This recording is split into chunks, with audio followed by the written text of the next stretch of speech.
సహజంగా ఒక రాజకీయ పార్టీ అధ్యక్షుడు పర్యటించినప్పుడు స్థానికంగా ఉన్న సమస్య పైన అవగాహన తెచ్చుకొని రైతులకి మేలు చేసే విధంగా వ్యవహరించాలి తప్ప మనం ఎవరో ఊహించని విధంగా కష్టపడి పంట పండించిన ఆ సరుకుని రోడ్డు పైన పోసేసి దానిపైనే వీళ్ళు కార్లు తోలుకుంటూ పోతున్నారంటే అంతకన్నా దుర్మార్గం ఏముంటుందో ఆలోచించాలి.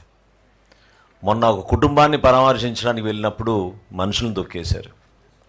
ఈరోజు రైతులను పరామర్శించడానికి వెళ్ళినప్పుడు కష్టపడి పండించిన ఆ తోటపరి మామిడికాయల్ని కావాలని ఇప్పుడే వచ్చిన సమాచారం ఏంటంటే దేవేంద్ర అనే ఒక అడ్వకేటు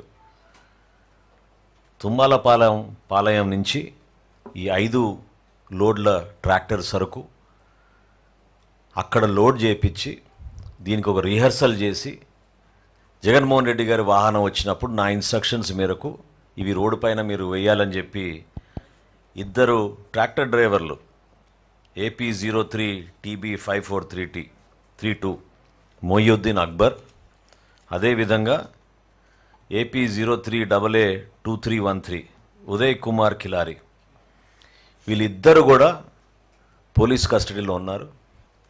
వాళ్ళు ఒప్పుకున్నారు. ఈ విధంగా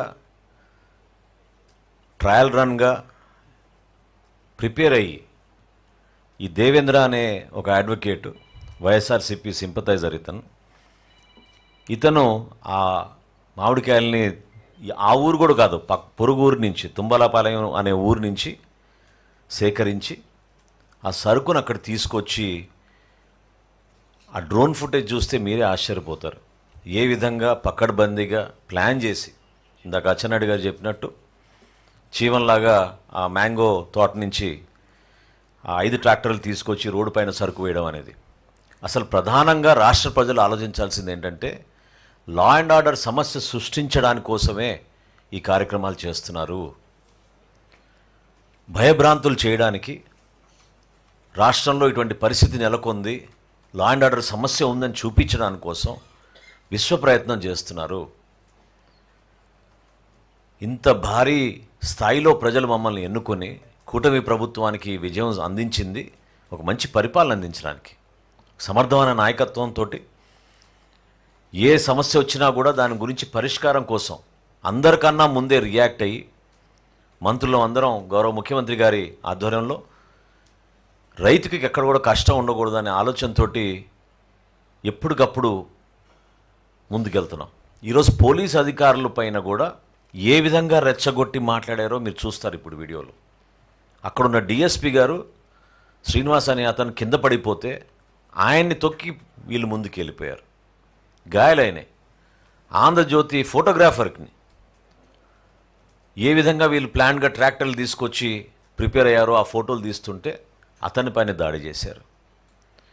కేవలం రెచ్చగొట్టడానికే కాలు తీసేస్తాం, చేయి తీసేస్తాం.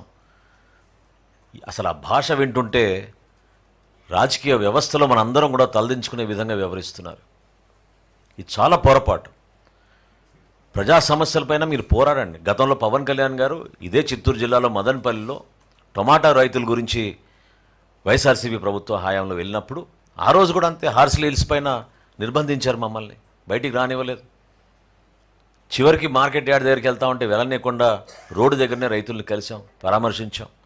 కానీ కావాలని ఇట్లా కొనుగోలు చేసి మరి సరుకును తీసుకొచ్చి రోడ్డు మీద పాడేసి దానిపైనుంచి వీళ్ళు వాహనాలు తొక్కించుకుంటూ వెళ్తున్నారంటే ఎంత ఎంత ఉన్మాదులో మనం ఆలోచించాలి.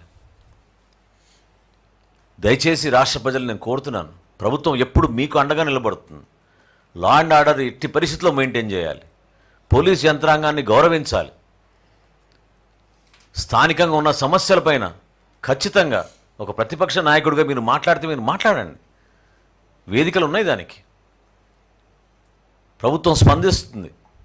అంతేగాని ప్రజల్లో ఒక భయభ్రాంతులైన వాతావరణం సృష్టించి రెచ్చగొట్టి ఇబ్బంది పెట్టాలి ప్రభుత్వాన్ని కేవలం లా అండ్ ఆర్డర్ సమస్య పైన తీసుకెళ్తే రేపటి రోజున ఈ సమస్యని మరింత తీవ్రంగా తీసుకెళ్ళగలుగుతామనే ఆలోచనతో వీళ్ళు చేస్తున్న దుర్మార్గమైన ఆలోచన. ఇది ప్యూర్గా ఆర్టిఫిషియల్ క్రియేషన్.